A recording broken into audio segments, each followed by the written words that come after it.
So today we're going to talk about understanding the importance of early intervention. We're going to gain an understanding of the differences between early intervention and early childhood special education. Develop an understanding of the scores and terms that are used in special education. So for those of you that I get phone calls from on a regular basis, one of the first things people ask is, what the hell does this mean? I don't know how to read this report. So we're going to talk a little bit about that. We're going to talk about the essential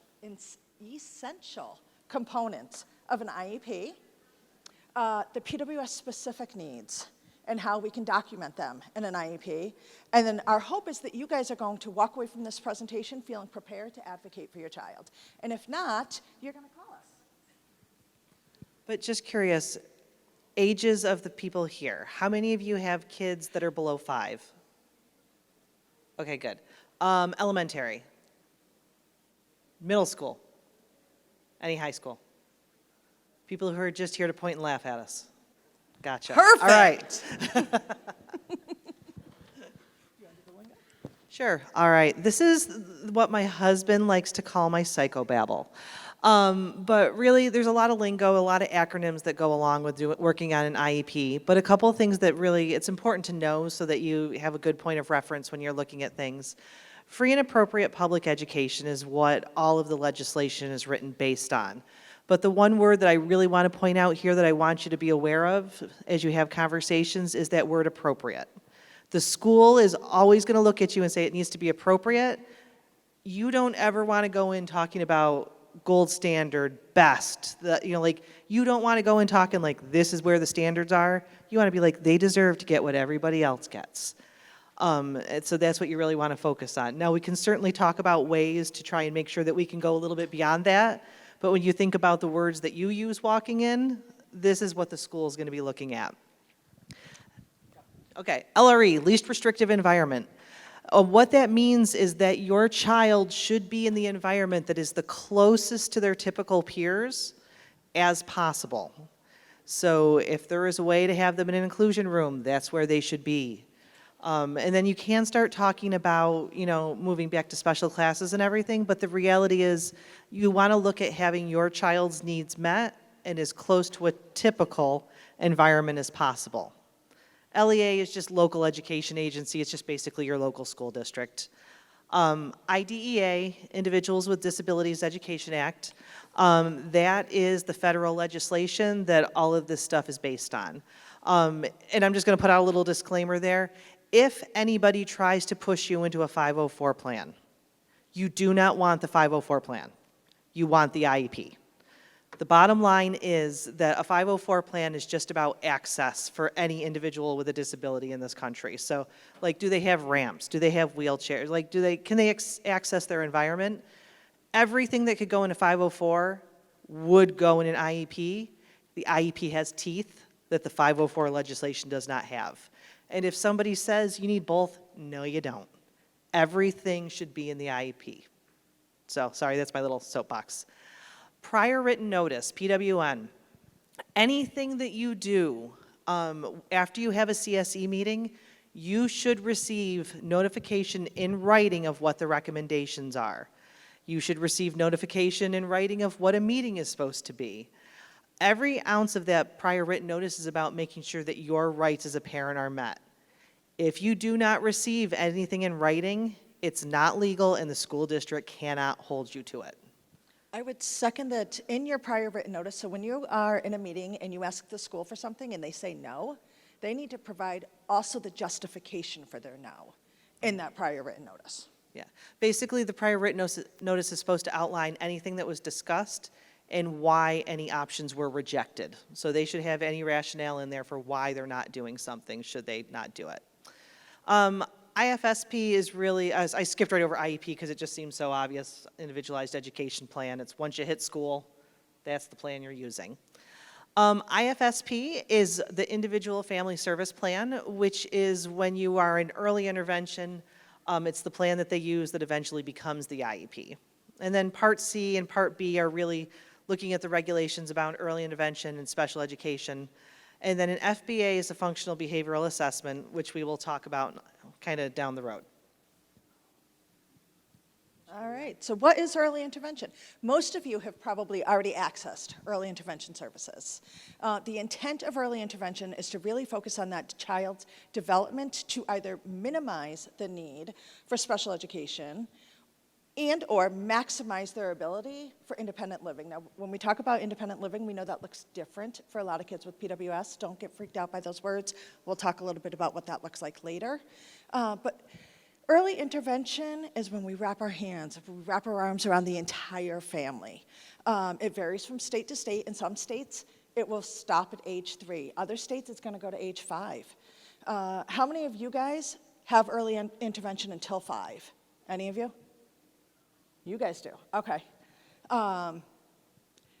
When you're getting early intervention, services are provided in the natural environment, whatever that looks like. It could be your home, it could be the daycare setting, wherever that child is naturally during the day. And it's family-centered care. So it really is about that entire family unit. And from that, you create the IFSP plan that outlines all of the services and supports that you're gonna get as a family unit. And I think one of the things that's really important to note here with early intervention is this is where I think a lot of us get in this mindset that if we have a diagnosis, we get services. Correct. Because in EI, if you have a diagnosis that has a high likelihood of delay, it's just kind of a given. You're going to get services. Once we start moving on to the more school-age-based things, that's when some of the changes come. So you go from being this, child who has a medical diagnosis, there's a high likelihood they're going to have all these issues. Okay, good to go. When you start looking at school age, they start looking at more specifically, how is this going to impact their education? And so it kind of takes out that medical component because they kind of say, okay, it doesn't really matter to us that you have a diagnosis unless it's going to impact your functioning. And they'll go through the assessments of all of that to make sure that there's an impact to be able to continue to provide services. In the school, so it's the functioning and the ability to access your education. Yes. Correct? Yep. So talked about that just a little bit. You want to do the IEP? Sure. School psych? So, all right. So there's a lot of different things that go into an IEP. And I know that sometimes it feels really overwhelming, but the way that I always look at this when I talk to my colleagues, because sometimes people write really quick stuff and they're like, okay, we're good. And I'm like, no. If this child moves to another district, I want the next district to be able to pick it up and be like, oh, this is who they are, this is what they need, this is what we're going to do to meet it. So it's a written statement. It's legally binding. If it's in there, it needs to be done. End of story. It's not optional. And it's really about your child individually. So there's going to be a bunch of different things in there. The first section is usually that academic achievement, their functional performance, their social skills, their management, physical development, and these are what is called present levels. Sometimes you hear people just go the PLEPs for present levels of educational performance, but really it's about outlining where is your child right now. It should talk about what their strengths are and what their interests are, and then it should have needs. Those needs are not about, oh, they need a one-to-one, or they need an adult to do this. It's about what skills is your child missing that they need to learn. So what do they need to learn and to do to grow and build? And those should really set the groundwork for everything else in that IEP. So your goals should really be based on, okay, here's where they're at, here's where we want to go. They really need to be measurable. Like I've seen some where it's like super vague, like they'll learn to appropriately interact with their peers. Okay, what does appropriate mean? Like how do we define that? What's that? What does interact mean? Well, yeah, that too.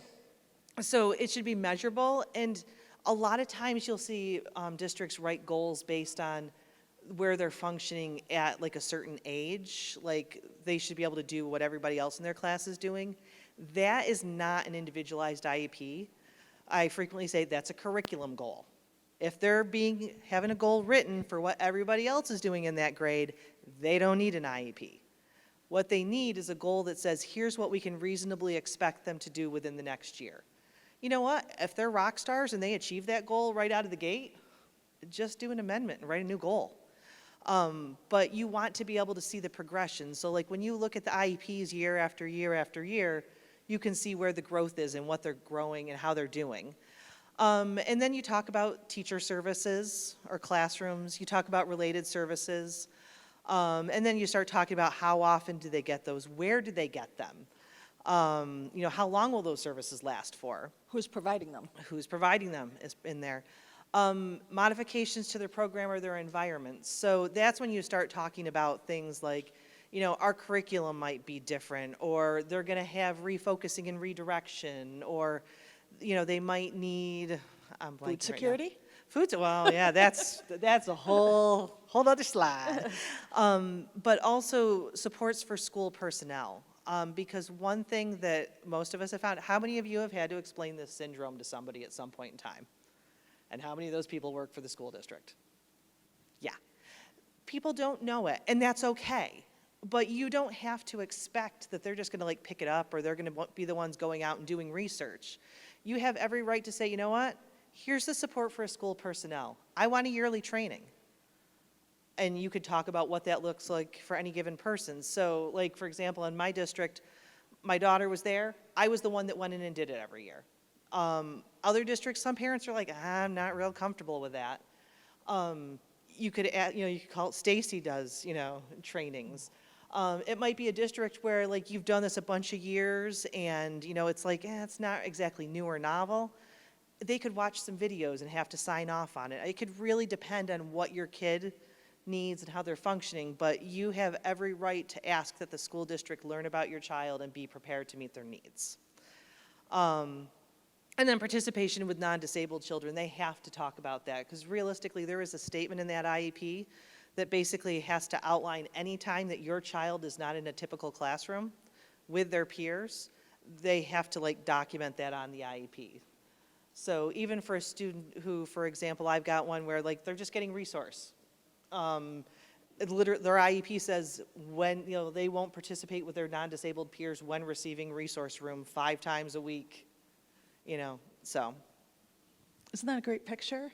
For all of you who met Noelle yesterday, this is Noelle and her brother who's hiding. Yeah, and actually the one with the crazy hair on the last slide, 2 slides ago, that was also Noelle. Basically every picture in here is my child, or children. So when we start talking about transitioning from that IFSP where you are surrounded by love as a family and going to the IEP, this is when I get a lot of calls because it feels very traumatic for families. You feel like you're not getting information from the school, they're not very responsive. What you were getting at home now looks drastically different when you get that first plan or you're reading the evaluation. But there's some legal things around when this happens. So it begins no later than 90 days before your child's 3rd birthday, or 5th, depending on where you are. The lead agency, so whoever you're getting your EI services from, a lot of times it's county-based, they are required to notify your school district based on where you live. That may not be where your child goes to school, but they do have to notify that home district. That district has to do the evaluation. So what happens is you have all of these strangers then coming in and trying to evaluate your child, sometimes all together on the same day, which can be really overwhelming. It feels cold when you're used to having all these different service providers that you know really well. Now you have 5 strangers in your home evaluating your child. Or you go into the classroom, and a cold classroom in the school. Amy's an evaluator. I am totally not knocking her. But you go into this environment, and it's overwhelming for our kids. It's not something that they're used to, and this can be really traumatic for you guys. So one of the things I really like people to think about is there is a big difference. Starting to think about what that's going to look like before you get in it. Reaching out to us if we can help you with that is a good thing to do. But one thing I will say, so as you start going through the evaluations, as you think about these things, what I'm going to say is, number one, if your child is functioning typically, they're not going to need services. And as parents, we are all like, I just want my kid to do the best they can when they're being evaluated. And I'm going to say, put that aside. If your child doesn't show need, they're not going to get services. So in a way, it's almost like bomb it, have it not go well. It's okay. If your child is having a moment where because sometimes I go in and parents are so embarrassed because their child is running around the room or refusing to talk to me, and I'm like, you know what? It's okay, because a test is really only a snapshot in any given point in time, but what they do during the evaluation tells me about their needs. So your child might be able to do the full alphabet and count to 20 and all these other things, but if they can't do it on demand for a novel person, then that tells us they don't have the ability to generalize it. Or they might not have the social skills to be able to interact with somebody that they don't know. So if your child is struggling to participate in an evaluation, kind of watch it and think, what does this tell me about how they're doing, and how can I use this to get them supports? So don't feel like it's a criticism of you as a parent or that you failed because your child can't do it.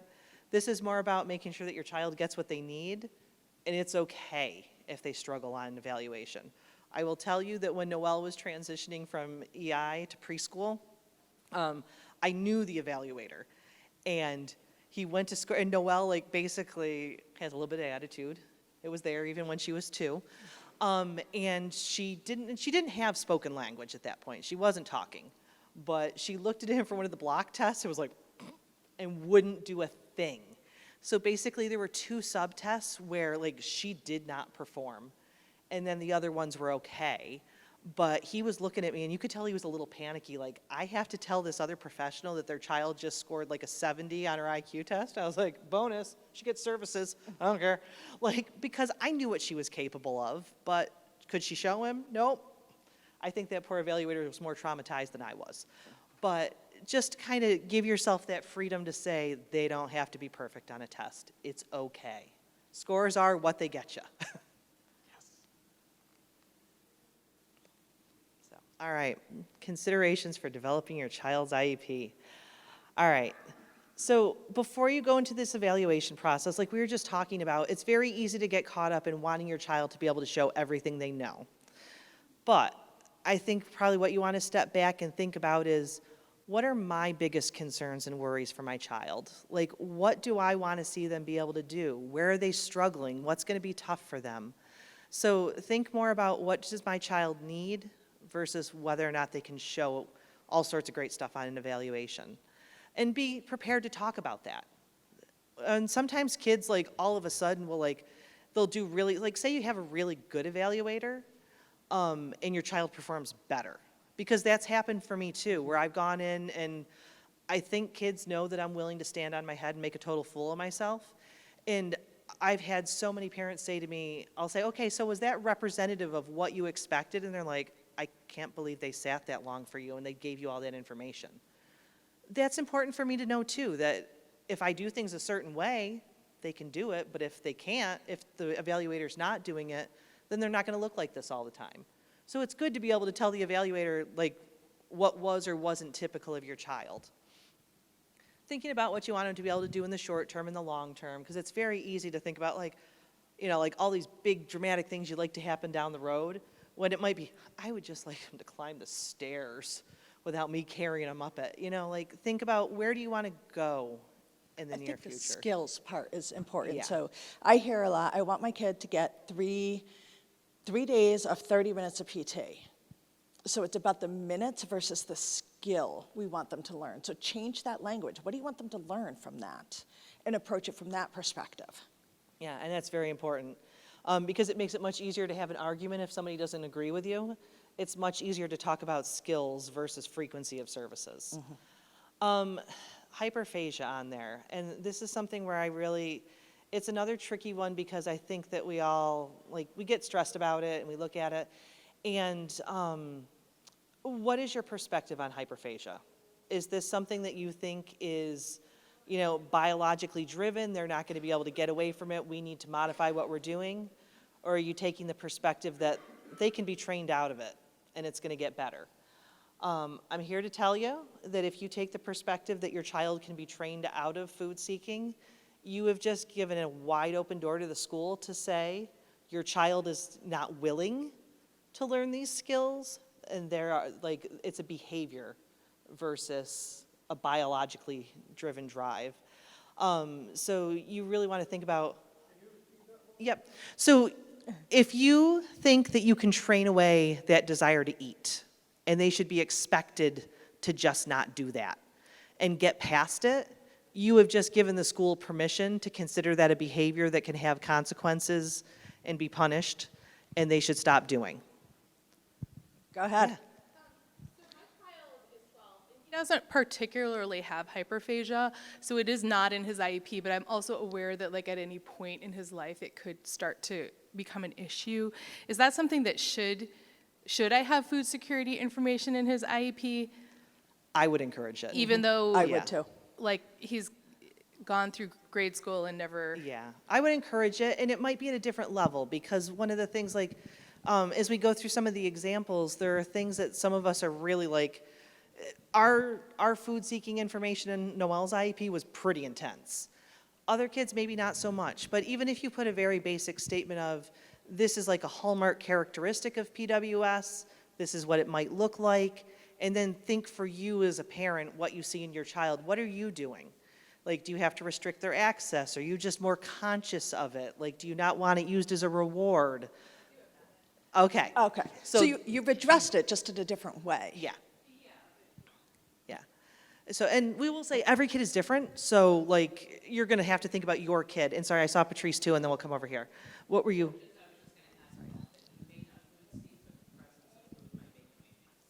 Very good point.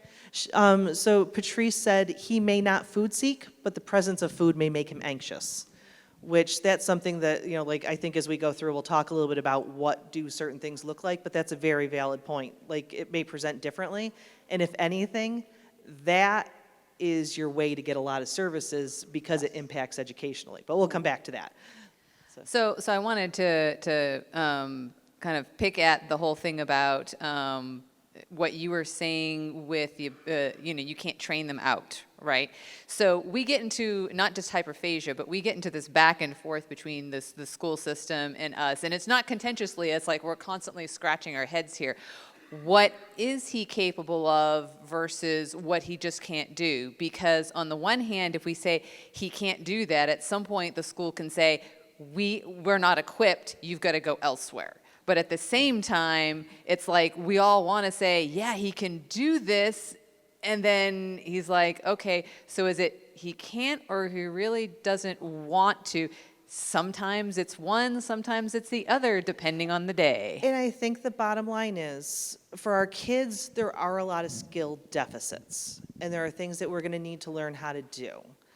I would say, and this is where Stacy gets to tell me if she does not agree with me, the one thing that you cannot teach as a skill is to not be hungry. Like, that is a given. You can't unteach that. Now, refusal to do things, not wanting to do things, making it look like they can't, even if he can't, like, ride a bike, it's a skill you can work on. If they can't write well, it's a skill you can work on. But not being hungry, not a skill you can work on.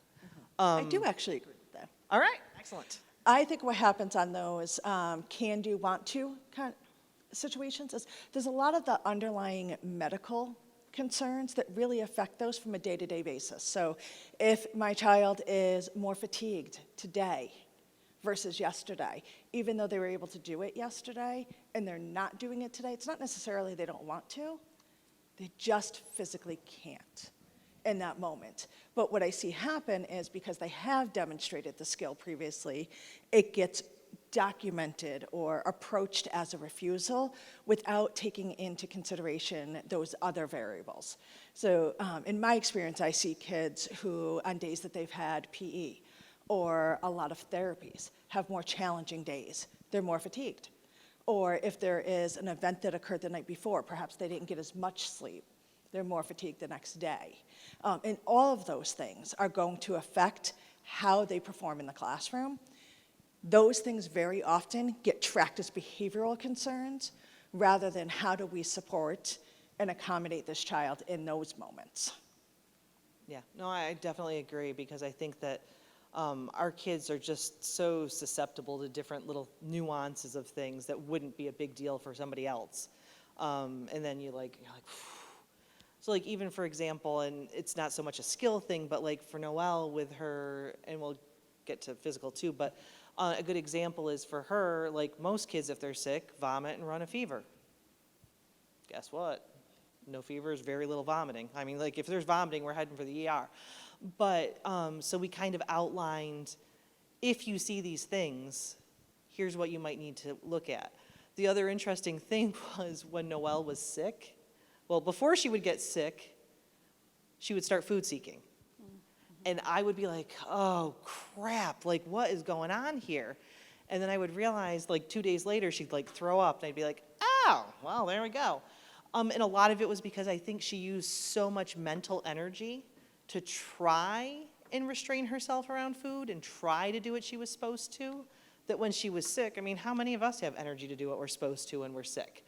I think she would just lose that emotional and energy capacity to do it, and then she would start behaviorally doing something that everyone's like, what is going on? And then we would just realize she was exhausted and didn't have the capacity to keep going. So things like that are important to know. If your child like fluctuates with some of the stuff they do and they don't do, what are the tells? When do they seem to do it? And how can you like make sure that you outline that so people know what they should do to help versus just call it a behavior and move on? A lot of slides. I don't know if you want to do more questions and stuff. Logan, you are so stinking cute. That is such a cute picture. They were buddies. How many of you feel really comfortable with your IEPs right now? Okay. So. What's important to you guys? We have 25 minutes, so we really want to be able to answer the questions and talk about the things that's really important to you guys.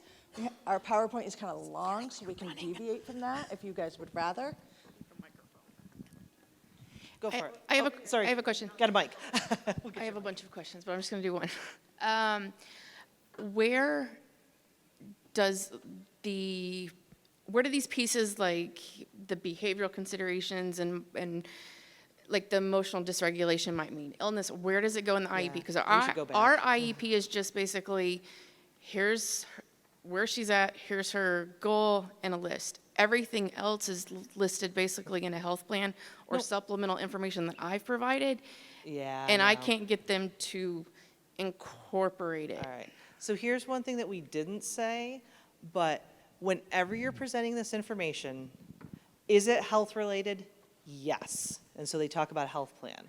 Does it play out on them educationally? Absolutely. The key here as a parent is to know, how do I phrase all this stuff in a way that's going to impact them educationally?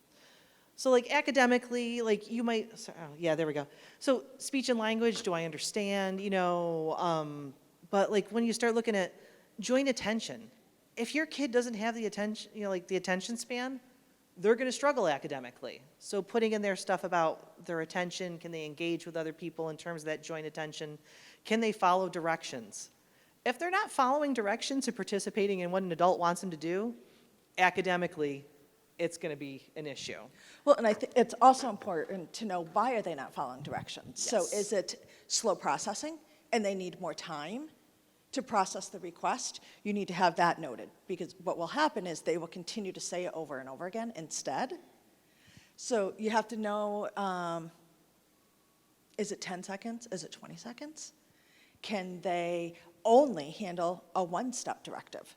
Or can they do two? So really, what does that look like for your child? And document it specifically for them. Yeah, but then yep.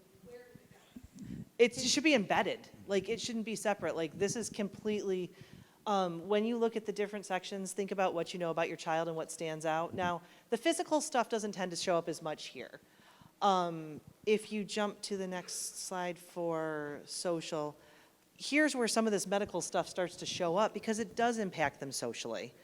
Like, do they have any sort of frustration tolerance? Like, what does it look like in terms of when they're frustrated? Are they a face down on the floor, freaking out? Are they picking fights? Are they arguing? Are they, just sitting there and crying? Like, what does an emotional meltdown look like for them? It's probably Prader-Willi driven, but it definitely impacts how they function there. The food anxiety is huge. And I did see your hand up, and I will come back. The food anxiety is huge because we think of it medically. we know it's related to the hyperphagia. We know that they can't handle having food around them, but the reality is, if you're focused on when am I going to get food, where is the food, when am I going to eat again, what is it going to be, are they going to use M&Ms for a reward, is part of things. All of their attention has gone to all of those things rather than being able to function in the classroom. And the example I often gave to teachers was, I was like, okay, who likes to, because everybody has to have an evaluation, who likes to be observed? And everyone's like, I'm like, would you rather have a scheduled observation or an unscheduled? And everyone's like, scheduled, because you can plan. Like, you can make sure that the kid who's not going to be behaving has kind of got somebody sitting on them. You can make sure that you're in a really awesome lesson. Like, you can do great stuff. You're prepped. But if somebody just walks into your room, who's going to tell anybody who's going to be climbing the walls? Who's going to be asking to leave the classroom? Who's going to be pulling hair? Like, who's going to be doing what? You don't know. Nobody wants their principal coming in the middle of all that. And I'm like, that's what having Prader-Willi is like. If I know what to expect and how it's going to be and when I'm going to eat, I'm going to look a lot more regulated and focused and be able to do what I need to do. But if I don't know those things, I'm going to be all over the place. I am not going to make growth academically. And a lot of times teachers care about how kids perform in their classroom because of how it reflects on their teaching. And I'll be like, you have just bought yourself a kid who is not going to function here because you're not worried about these things. I want to go back to Julie's question again, and Michelle, about where in the IEP. So one of the struggles is districts don't use the same IEP template. We're fortunate in New York where almost everybody uses exactly the same template. That's a state-mandated form. Yeah, so, but that's not the case in other districts, so it's a little bit hard to say specifically which section to put it in. So I think Amy's right, making sure we embed it in really every paragraph, how it affects in some way. And then behind you too. So, I have two questions. So my son Max, 2.5, we're IEPing very soon. Yeah. And like you said, it's scary, new people. So my first question is, the old people who we've been with for 2 years are saying he is not displaying any signs of autism. But I've also heard from other folks in the PWS community, and they have no other PWS students, so he's their first. Will an autism diagnosis make it easier for me to get more of his needs met? I know what you're saying, and the reality is, I think because everybody's so familiar with autism, we get these ideas that they're going to get everything they need, but services should not be contingent on a diagnosis. They should be contingent on skills. So just talk about what he's doing and where he's struggling. In my experience, in the school system itself, it doesn't make a big difference. It's the outside services. Got it. Like where it ABA, opens up for the example. access. Yes. Yeah. Right, with insurance. Yeah. And then my other question, he's 2.5. He's in a 2-day-a-week program in the school district, wonderful inclusion class. Like, she's not here, but his teacher almost does not believe me when I'm asking for no food as a reward, and he has strange snacks that are extremely healthy. Kind of how, have you noticed any tools, tricks, handouts, aside from me sobbing and crying to the teacher, to really kind of even though he's not displaying the behaviors associated with hyperphagia and food anxiety, that I'm trying to prep him in the school district that it is going to be coming. Do you want to give the nice answer? Or the divine? Give me the mean answer. It's a matter of training and educating. What I will say is you could say all of that to the teacher, and you bring in one of us, and we say exactly what you do, and they're believing us and not you. So it comes down to a lot of education, a lot of examples, showing them different things that have occurred, how your child is reacting that they might not even be picking up on to some things. That has been my experience. Now, Amy's going to tell you from a parent perspective how you do it. All right. So here's the reality. There's a lot of information out there about some of the less positive cases, okay? I have taken, when I do my training, I go in and I lay out everything. And I'm not afraid to bring in the videos of kids who are struggling more. I kind of call it my scared straight, because what I do is I walk in and say, here's the syndrome. Here's what it could look like. Here's my child. This is how we've gotten to my child. If you would like to continue to see this child, this is what I need you to do. If you can't be on board with us and we start to see other things, then there's going to be a whole different discussion.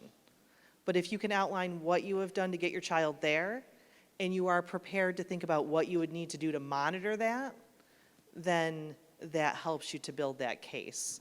And I'll let you go ahead, but and later on we talk about like a gold standard versus a fallback position, and I think it's an important thing to note.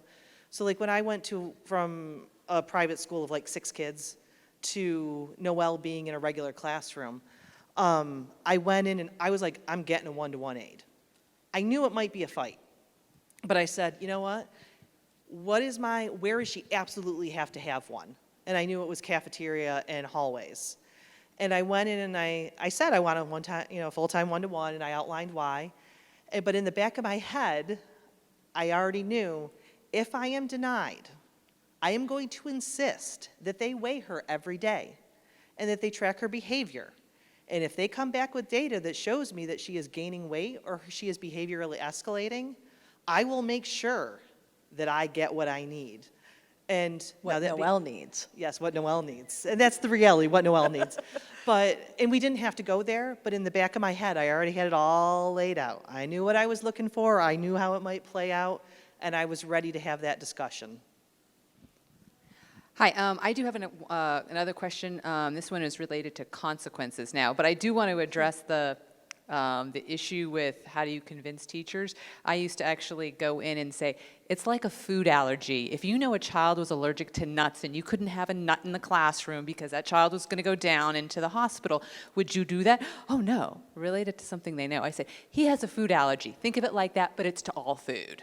And that would usually be, and then every time they were like, oh no, we think he got some food, but we're not sure. I was like, great, I would rather have you come to me that way. But that's kind of what I did with that. Usually worked fairly well once I explained it to something that they understood. Yeah. Anyway, so consequences. Now I have a child who is older, and now it's school consequences, and it gets back to that question of, does he understand? Is he capable versus he can't?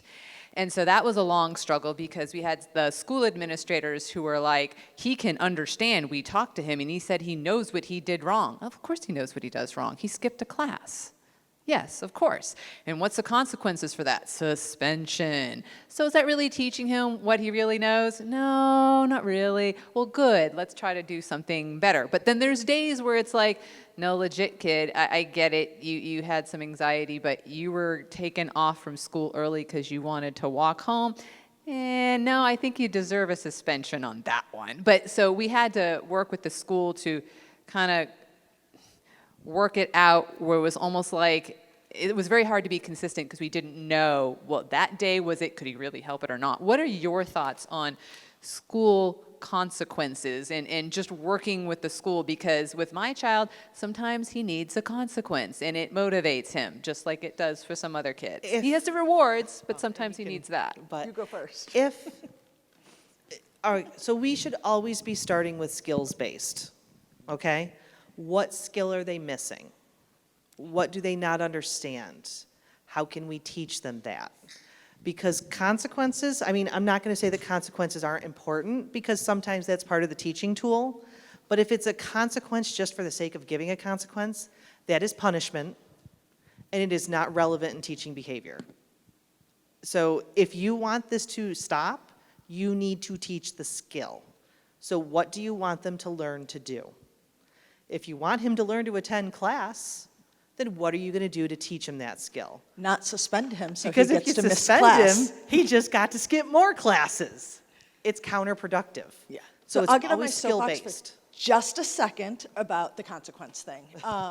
Just a second. So Amy's right. Very often consequences are used as punishment. People think of them as, how can I make them understand they can't do that? or I'll teach him, blah, blah, blah.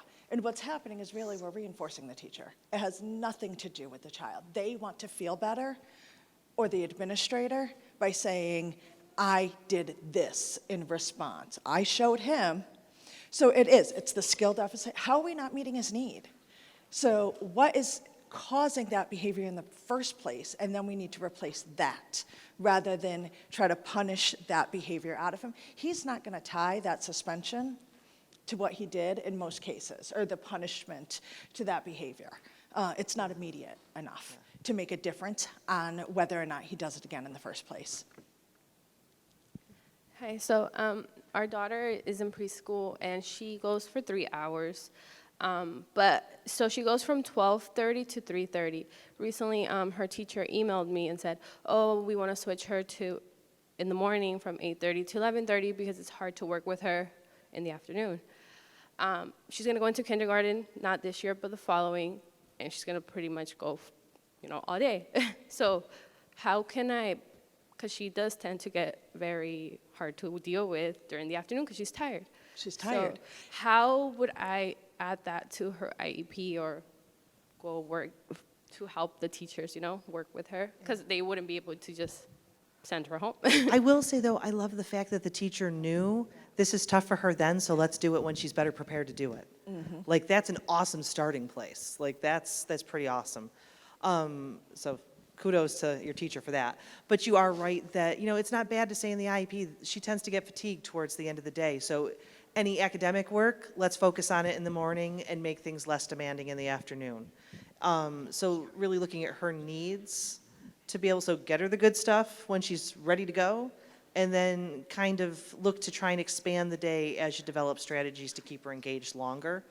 But it's okay to build in because one of the things we didn't quite get to was management, and it talks about like what sort of things do the adults need to do to meet their needs. So in that case, it might be they might need a rest period. They might need, to have tasks really cut down and like made very short and quick and easy in the afternoon, or just thinking about those sorts of things. So thinking about what you know and then just building it in to help her be more successful and then eventually stretch things out more. Yeah, and I find to really get through those moments in the beginning, a really great reinforcement plan helps. So keeping her engaged.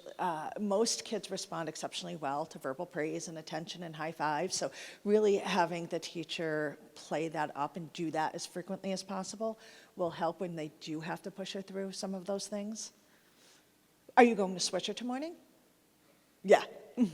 Good deal. Hey, okay, so Samantha is in preschool now. She's entering full day school this fall, and I've had a lot of pushback this spring getting her IEP set up. My first question is, we move into a new school, a new teacher, new principal. How does this education piece of educating them beforehand come into play? Do you request an IEP meeting? Am I just asking to speak to the principal? How do I approach, hey, I really want to educate you? How do I do this? I think two-prong approach, and you asked for both of them. I think it's always nice to reach out personally, to like reach out to the principal and be like, hey, like I know she's coming in, she's got some needs that are really new and probably unfamiliar. Just wanted to let you know that I'm going to reach out to the special education side of things to ask about setting up a training. I would love any suggestions for you about how to make that work. Doesn't mean you're not still going to do it, but it sounds awfully nice when you do it. Then call the director of special ed and say, I'd like to request that we add this to their IEP so that we can make sure that this definitely gets done. Okay. I am having such a fight of getting things into her IEP. Okay. My second part of that question is, if I just continue to receive such pushback and so many procedural errors, what recourses do I have? What are my next steps? Because, Stacy's been involved, lawyers have been involved. Yeah. She's not even in kindergarten yet, and Yeah. it's just been a battle. It may continue to be a battle, but what I'm going to encourage, would you jump to that like practical advocacy slide? Not that one, okay, advocating. Oh, sorry, going back to one. I think one of the things that you definitely want to do is if you ask for it, so make sure it's in writing. So here's what you're going to. State complaint. Yeah. So here's what you're going to do. So did you like, you get somebody on the phone, right? Okay. So follow up after the meeting with an email saying, thank you so much for meeting with me on such and such a date. Here are the things that I'm looking forward to seeing outlined in the documentation of the meeting. Lay it right out. Here's what you're looking for.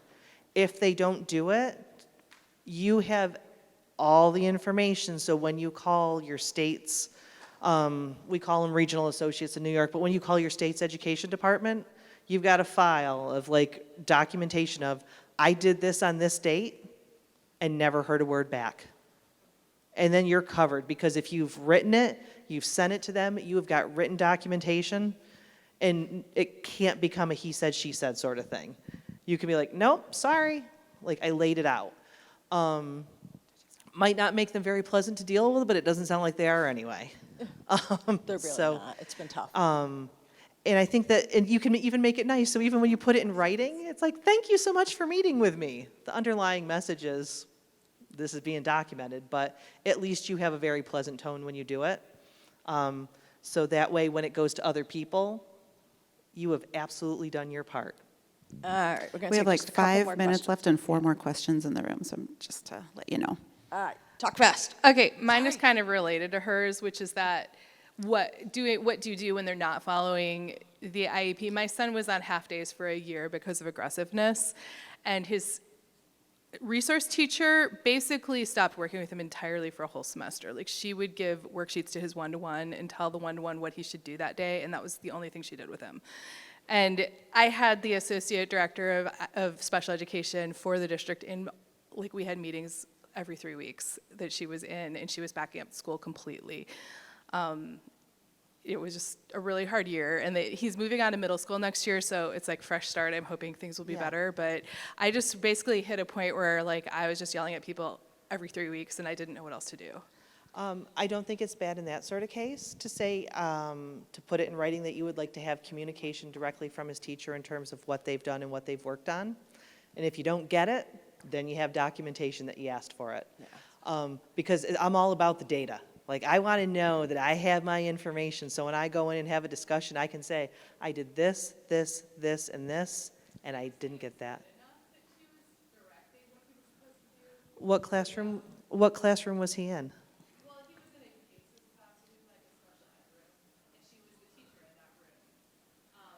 So how is she supposed to fill out his IEP and his progress notes?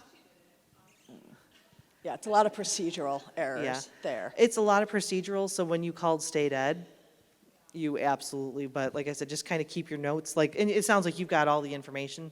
Just make sure that you have like good solid notes, so when you call, because that's what gets people. And I mean, I'm going to tell you as a school district employee, it is amazing how many ways you can screw up and get your hand slapped. So as a school person, it's like, holy cow, like I have to rise to this level. It's kind of hard. Yeah, you do. But I'm going to tell you right now, as a parent, if you have your documentation and you go asking questions. What's that? No. No. No. Not unless you changed his IEP to say that he was only going half days. And you consented?